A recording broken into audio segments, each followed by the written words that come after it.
শেষ হতে চলেছে ২০২৫। বিদায়ী এই বছরে বদলে গেছে বিশ্ব রাজনীতি, সমাজ ও সংস্কৃতির নানা সমীকরণ। একই সঙ্গে এ বছর পৃথিবী হারিয়েছে নানা ক্ষেত্রে বহু প্রভাবশালী ব্যক্তিত্বকে, যাদের অবদান মানব সভ্যতার ইতিহাসে স্মরণীয় হয়ে থাকবে।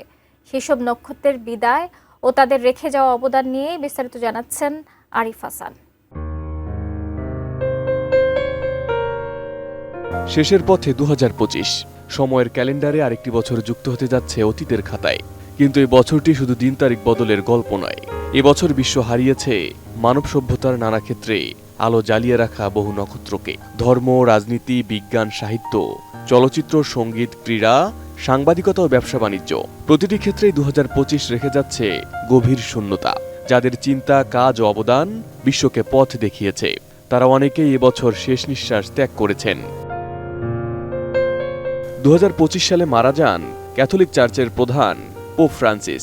৮৮ বছর বয়সে প্রয়াত এই ধর্মগুরু ছিলেন ইতিহাসের প্রথম লাতিন আমেরিকান পোপ। তার মৃত্যুতে ২.৫ লাখের বেশি মানুষ অংশ নেন। ফেব্রুয়ারিতে পৃথিবী হারায় ইসমাইলি মুসলিমদের আধ্যাত্মিক নেতা আগা খান অর্থাৎ করিম আল হোসেইনিকে। তিনি ছিলেন ১,৫০,০০,০০০ ইসমাইলির উত্তরাধিকার সূত্রে ধর্মীয় নেতা এবং আন্তর্জাতিকভাবে পরিচিত ধনাঢ্য ব্যক্তিত্ব। দেশের সবচেয়ে শক্তিশালী 52.5 এন গ্রেডের পিসিসি সিমেন্ট। রাজনৈতিক অঙ্গনে ২০২৫ ছিল রক্তাক্ত ও বেদনাবিধুর। বাংলাদেশে ২০২৪ সালের জুলাই গণঅভ্যুত্থানের সম্মুখ সারির যোদ্ধা ও ইনকিলাব মঞ্চের মুখপাত্র শরীফ ওসমান হাদি মাত্র ৩৩ বছর বয়সে শাহাদাত বরণ করেন। গত ১২ ডিসেম্বর ঢাকায় আততায়ীদের গুলিতে গুরুতর আহত হয়ে চিকিৎসাধীন অবস্থায় ১৮ ডিসেম্বর সিঙ্গাপুর জেনারেল হাসপাতালে মৃত্যুবরণ করেন।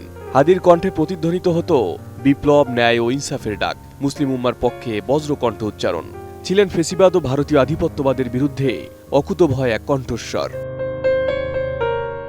আন্তর্জাতিক রাজনৈতিক অঙ্গনে নভেম্বরে মারা যান যুক্তরাষ্ট্রের সাবেক ভাইস প্রেসিডেন্ট ডিক চেনি।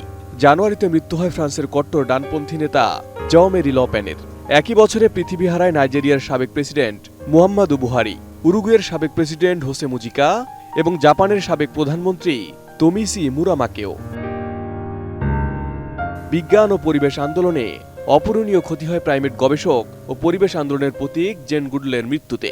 ৯১ বছর বয়সে অক্টোবরে প্রয়াত এই বিজ্ঞানী মানুষের সঙ্গে প্রকৃতির সম্পর্ক নতুনভাবে ভাবতে শিখিয়েছিলেন। এবছর আরও বিদায় নেন অ্যাপোলো 13 অভিযানের কিংবদন্তি কমান্ডার জিম লাভেল এবং ডিএনএ গঠনের আবিষ্কারক জীববিজ্ঞানী জেমস ওয়াটসন। বিজ্ঞানের ইতিহাসে তাদের নাম চিরকাল উজ্জ্বল হয়ে থাকবে। চলচ্চিত্রাঙ্গনে ২০২৫ ছিল শোকের বছর। সেপ্টেম্বরে ৮৯ বছর বয়সে মারা যান হলিউড কিংবদন্তি রবার্ট রেডফোর্ড। অক্টোবরে প্রয়াত হন অভিনেত্রী ডায়ান কিটন। জানুয়ারিতে রহস্যময় চলচ্চিত্র নির্মাতা ডেভিড লিঞ্চ এবং ফেব্রুয়ারিতে কিংবদন্তি অভিনেতা জিন হ্যাকম্যান মৃত্যুবরণ করেন। এছাড়া এপ্রিল মাসে নিউমোনিয়ায় মারা যান ভ্যাল কিলমার। ক্রীড়া জগত হারিয়েছে একাধিক কিংবদন্তিকে। Heavyweight boxing icon George Foreman ৭৬ বছর বয়সে মারা যান। পেশাদার কুস্তির প্রতীক হাল্ক হোগান জুলাইয়ে ৭১ বছর বয়সে মৃত্যুবরণ করেন। একই মাসে সড়ক দুর্ঘটনায় প্রাণ হারান লিভারপুলের পর্তুগিজ ফুটবলার ডিওগো জোটা, যার মৃত্যু ফুটবল বিশ্বকে শোকস্তব্ধ করে দেয়। সাহিত্যাঙ্গনে নভেম্বরে মারা যান নাট্যকার টম স্টোপার্ট। এপ্রিল মাসে পৃথিবী হারায় নোবেল বিজয়ী পেরুভিয়ান লেখক মারিও ভার্গাস ইয়োসাকে। সঙ্গীত জগৎহারা হেভি মেটাল তারকা ওজি অসবর্নকে। জুনে মারা যান রিচ বয়েজের সহপ্রতিষ্ঠাতা ব্রায়ান উইলসন। এছাড়া Roberta Flack, Jimmy Cliff, Marianne Faithfull ও স্লাই স্টোনের বিদায়ও সঙ্গীত প্রেমীদের হৃদয়ে শূন্যতা তৈরি করেছে। আগস্টে গাজা ইসরায়েলি হামলায় রয়টার্সের ক্যামেরা পার্সন হুসাম আল মাসরি সহ ৫ সাংবাদিক নিহত হন, যা সাংবাদিকতার ইতিহাসে আরেকটি রক্তাক্ত অধ্যায়। একই বছরে প্রয়াত হন বিশ্বখ্যাত আলোকচিত্রী সেবাস্তিয়াও সালগাদো। এছাড়া এবছর পৃথিবী হারিয়েছে বিখ্যাত স্থপতি ফ্রাঙ্ক গেহরি, ব্রিটেনের প্রথম নারী গোয়েন্দা প্রধান Stella Rimington, space skydiver Felix Baumgartner এবং ব্যবসায়ী ফ্রেডরিক স্মিথকেও। Arif Hasan, ATN news.